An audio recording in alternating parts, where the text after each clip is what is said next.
Hi friends, welcome to Surya's kitchen. இன்றைக்கி வீடியோவில் வீட்டில் இட்லி மாவு இருந்தால் ரொம்ப ஈஸியாக ஒரு 10 நிமிஷத்தில் நல்ல சாஃப்டாக டேஸ்டியான இனிப்பு பணியாரம் செய்யலாம். வாங்க இதை எப்படி செய்கிறதுன்னு பார்க்கலாம். இப்போது பணியாரம் செய்கிறதுக்கு ஒரு பவுலில் இந்த கப்பால் 2 கப் அளவுக்கு இட்லி மாவு எடுத்திருக்கேன். இட்லி மாவு பார்த்திங்கன்னா ரொம்ப புளிச்சிருக்கக்கூடாது. நீங்கள் அரைச்சி ஒரு நாள் புளிச்ச இட்லி மாவாக இருந்தால் நல்லா வரும் உங்களுக்கு பணியாரம். இந்த மாதிரி மாவு கெட்டியாக இருக்கணும். நான் 5 டம்ளர் இட்லி அரிசிக்கு 1 டம்ளர் உளுந்து போட்டு அரைச்சிருக்கேன். ஸோ இது வந்து நாள் அரைச்ச மாவு. இது அடுத்த நாள் வந்து நான் பணியாரம் செய்கிறதுக்கு எடுத்திருக்கேன். இப்போ இந்த மாவுக்கு 2 கப் மாவுக்கு 3/4 கப் அளவுக்கு நல்லா துருவின வெல்லம் எடுத்துக்கோங்க. ஒரு பாத்திரத்தில் சேர்த்துட்டு 1/4 கப் தண்ணி எடுத்துகிட்டு அதில் பாதி அளவுக்கு தண்ணியை மட்டும் வெல்லத்தில் ஊற்றிக்கோங்க. ஊற்றிட்டு இதை நம்ம கரைச்சி எடுத்துக்கலாம். இதுக்கு பாகுப்பதம் அவசியம் இல்லை, இந்த வெல்லம் மட்டும் கரைஞ்சா போதும். வெல்லம் நல்லா கரைஞ்சதும் அடுப்பை ஆஃப் பண்ணி விட்டுட்டு இப்போ மீதி இருந்த 1/4 கப்பில் பாதி தண்ணி ஊற்றிருக்கோம். மீதி இருக்க தண்ணி அதில் ஊற்றி விட்டுருங்க. அந்த ஹீட்டை வந்து நல்லா பேலன்ஸ் பண்ணும். டக்குன்னு நம்மளுக்கு வெள்ளை தண்ணி இந்த மாதிரி ஊற்றும்போது சூடாக ஆறி வந்துடும். இப்போ ஒரு நிமிஷம் விட்டுருங்க. கொஞ்சம் சூடு ஆறினதுக்கப்புறமா இட்லி மாவில் எடுத்து ஊற்றிக்கோங்க. இந்த மாதிரி வடிகட்டி ஊற்றிக்கோங்க. அப்போ தான் இதில் இருக்க தூசி எல்லாமே நம்மளுக்கு வந்து அந்த வடிகட்டிலே நின்றுக்கும். இப்போ ஒரு பாதி அளவுக்கு வெள்ளை தண்ணி தான் ஊற்றிருக்கேன். இதை நல்லா நம்ம கலந்து விட்டுட்டு மீதி இருக்கிறதையும் சேர்த்துக்கலாம். வெள்ளத்தை நீங்கள் தண்ணி ஊற்றி கரைக்கும் போது தண்ணி அளவாக ஊற்றி கரைச்சிக்கோங்க. ஏன்னா இட்லி மாவு உங்களுக்கு தண்ணியாக தான் இருக்கும். அதுக்கப்புறமா உங்களுக்கு நிறைய மாவு சேர்க்குற மாதிரி ஆயிரும். அதனால் தண்ணி வந்து ஒரு 1/4 கப், சரியாக 1/4 கப் சேர்த்திங்கன்னா கரெக்டாக இருக்கும். இப்போ மீதி இருக்க வெள்ளை தண்ணியும் சேர்த்துட்டு நல்லா கலந்து விட்டுக்கலாம். இப்போ பாருங்கள் எந்த அளவுக்கு மாவு நல்லா தண்ணியாக இருக்குன்னு. இப்போ நம்ம இது கூட வந்து இன்னும் சில பொருட்கள் வந்து சேர்க்க போகிறோம். இப்போ மாவை நல்லா கலந்தாச்சு. இப்போ இதில் வந்து ஒரு 1/4 கப் அளவுக்கு கோதுமை மாவு சேர்த்துக்கலாம். கூடவே 1/4 கப் அளவுக்கு ரவை சேர்த்துக்கலாம். வறுக்காத ரவை தான், நான் பொடியாக இருக்க ரவை சேர்த்துருக்கேன். இதுக்கு பதிலாக நீங்கள் பெரிய ரவையும் பயன்படுத்தலாம்.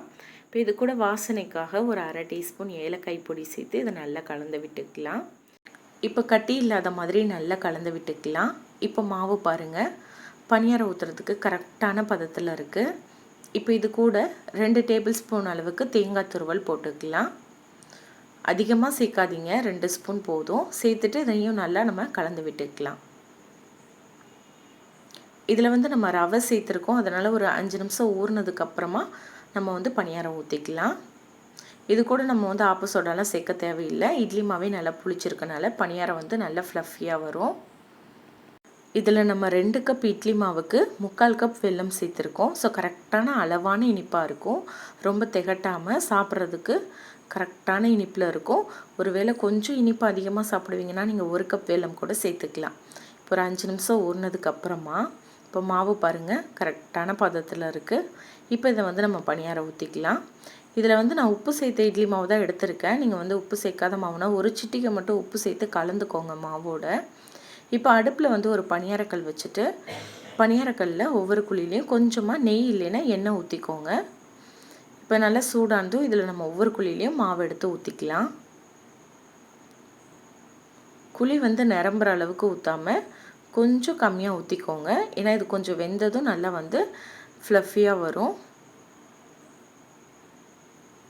இப்போ இந்த மாதிரி ஊற்றிட்டு இப்போ மூடி போட்டு மூடி வச்சிடலாம். மேல் பக்கம் நல்லா வெந்து வரட்டும். ஒரு நிமிஷம் மட்டும் மூடி வச்சுக்கோங்க. இப்போ பாருங்கள் நல்லா ஃப்ளஃபியாக வந்திருக்கு பாருங்கள். இப்போ இன்னொரு பக்கம் நம்ம வந்து திருப்பி விட்டுக்கலாம். அடுப்பை வந்து மீடியம் ஃப்ளேம்லேயே வச்சு நீங்கள் வந்து பணியாரம் ஊற்றி எடுத்திங்கன்னா மேலே வந்து நல்லா மொறுமொறுன்னு இருக்கும், உள்ளே வந்து நல்லா சாஃப்டாக இருக்கும். இல்லை கொஞ்சம் நல்லா பணியாரக்கல் சூடாயிருச்சு, கொஞ்சம் நல்லா சூடானதுக்கப்புறம் நீங்கள் பணியாரம் ஊற்றுனீங்கன்னா பணியாரம் வந்து பார்த்திங்கன்னா ரொம்ப சாஃப்டாக இருக்கும். அதனால் மீடியம் ஃப்ளேம்லேயே வச்சு ஊற்றுனீங்கன்னா மேலே நல்லா மொறுமொறுப்பாகவும் உள்ளே சாஃப்டாகவும் வரும். நல்லா திருப்பி திருப்பி விட்டு இந்த மாதிரி நீங்கள் வந்து சுட்டு எடுத்துக்கோங்க.